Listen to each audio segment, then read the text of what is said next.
అందరికీ నమస్కారం. మన తెలుగు వాచకం ఛానల్కు స్వాగతం, సుస్వాగతం. ఈరోజు మరో మంచి కథతో మళ్ళీ మీ ముందుకు వచ్చాను. ఆ కథ ఏంటో గుర్తుపట్టారా? నక్క మరియు కాకి కథ, మన చిన్ననాటి మధురమైన నీతి కథ. ముందుగా మా వీడియోను లైక్ చేసి ఛానల్ను సబ్స్క్రైబ్ చేసుకోండి. అలాగే మీకు నచ్చిన కథ ఏంటో కామెంట్స్లో తప్పకుండా తెలియజేయండి. ఇక ఆలస్యం చేయకుండా కథను ప్రారంభిద్దామా? ఒకరోజు అడవికి దగ్గర్లోని గ్రామంలో ఒక కాకి ఎగురుతూ తిరుగుతోంది. అప్పుడది నేలపై పడిపోయిన ఒక మాంసం ముక్క చూసింది. కాకి వెంటనే దానిని తన ముక్కుతో పట్టుకొని దగ్గర్లో ఉన్న ఒక పెద్ద చెట్టు కొమ్మపై కూర్చుంది. అది చాలా ఆనందంగా ఉంది. అదే సమయంలో ఒక నక్క అక్కడికి వచ్చింది. కాకి దగ్గర ఉన్న మాంసం ముక్కను చూసి నక్కకు చాలా ఆశ వచ్చింది. ఈ మాంసం ఎలా దొరుకుతుంది అని నక్క ఆలోచించింది.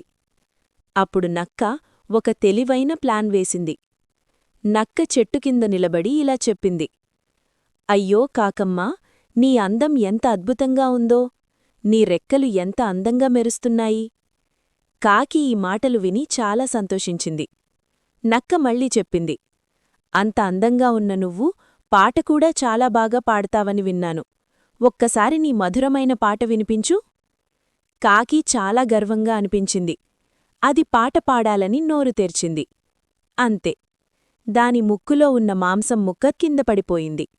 నక్క వెంటనే దానిని తీసుకొని తినేసింది. కాకి బిత్తరముఖం వేసింది. నక్క నవ్వుతూ చెప్పింది: అతి పొగడ్తలు నమ్మితే ఇలాగే మోసపోతారు. కాకి మాత్రం తన తప్పు తెలుసుకొని నిశ్శబ్దంగా కూర్చుంది. ఇందులో మనకు తెలియాల్సిన నీతేమిటంటే, అతి పొగడ్తలు నమ్మకూడదు. చివరగా ఒక చిన్న మనవి: మా ఈ వీడియోను లైక్ చేసి ఛానల్ను సబ్స్క్రైబ్ చేశారని ఆశిస్తున్నాను. అలాగే మీకు ఇష్టమైన కథ ఏంటో కింద కామెంట్స్లో తప్పకుండా తెలియజేయండి. మరో మంచి కథతో మళ్ళీ మీ ముందుకు వస్తాను. అంతవరకు ఉంటాను. Bye bye.